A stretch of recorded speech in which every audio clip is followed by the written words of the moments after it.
Welcome to the Explainer. Today, we are cracking the code on a writing technique that can be the real difference maker for your IELTS score. We're talking about advanced noun phrases and how they can help you build sentences that really stand out.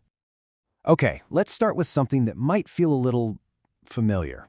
You've been studying like crazy, you know your grammar, you've got good ideas, but your IELTS writing score is just stuck at a 6.5. You've hit this invisible wall, and you're not sure how to break through to that band 7 or maybe even higher. Yep, this is what we call the IELTS writing plateau. It's that super frustrating spot where your English is technically correct, your spelling's on point, but your writing just doesn't have that pop. It lacks the complexity and sophistication that examiners are really looking for. And here's the thing you have to realize. The problem usually isn't your ideas. It's how you're putting them together. The key to unlocking that next score isn't about having some brilliant new thought. It's about expressing the ideas you already have with more precision and better structure. It's not what you say, it's how you say it. So, what is the secret weapon that can take your writing to the next level? Well, it all comes down to mastering the art of the advanced noun phrase. Seriously, this one technique is a game changer. It lets you pack more information into your sentences, making them sound more academic, more concise, and way more dynamic. So what even is a noun phrase? At its core, it's actually pretty simple. You take a noun, like company or study, and you just add some extra descriptive words around it. That whole group of words then acts like a single noun in your sentence. Simple enough, right?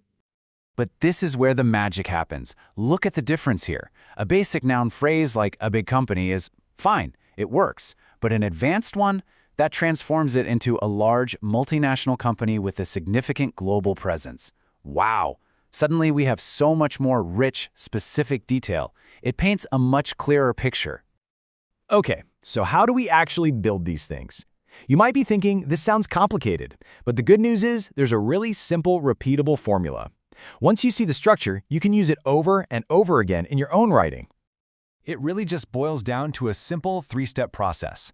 First, you start with your main noun. That's your core idea. Second, you add descriptors before it. These are things like adjectives. And then third, you add more detail after it, usually with little phrases that start with words like of, in, or with. Now, theory is great, but let's see this in action. This is where it gets fun, and you can really see how this technique transforms clunky sentences into something smooth and impressive. All right, here's a classic before picture. We've all written sentences like this, especially under pressure. The government introduced a policy. It was controversial. 2 short, choppy sentences. The idea is there, but it's not very elegant. And boom, look at the after. The government introduced a controversial new policy regarding immigration. See what we did? We took those 2 separate ideas and we welded them together into one sleek, sophisticated sentence. It just flows so much better. Let's do another one. This is a super common scenario in academic writing. You might write something like, a university conducted research. The research showed a trend. Again, 2 separate pieces of information. But look what happens when we combine them. Recent research from a leading university showed a clear trend towards remote work. Now that sounds professional. It's concise, it's packed with detail, and it shows the examiner you can handle complex sentence structures. This is exactly the kind of stuff they're looking for.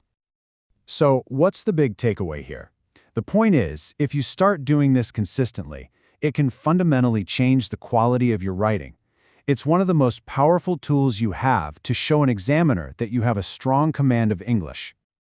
All right, so let's recap with some action points. First, always be on the lookout for short, choppy sentences you can combine. Second, use strong descriptive adjectives. Third, add those extra details using words like of, for, with, or in. And a really important tip, don't overdo it. You're aiming for 1 or 2 really well-crafted ones per paragraph. That's the sweet spot. I want you to burn this into your brain. Examiners are trained to reward complexity and precision.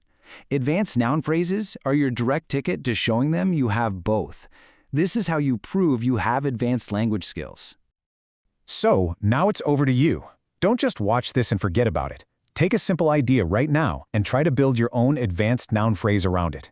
What complex idea are you going to tackle? Because practice is what turns this knowledge into a skill that gets you the score you deserve.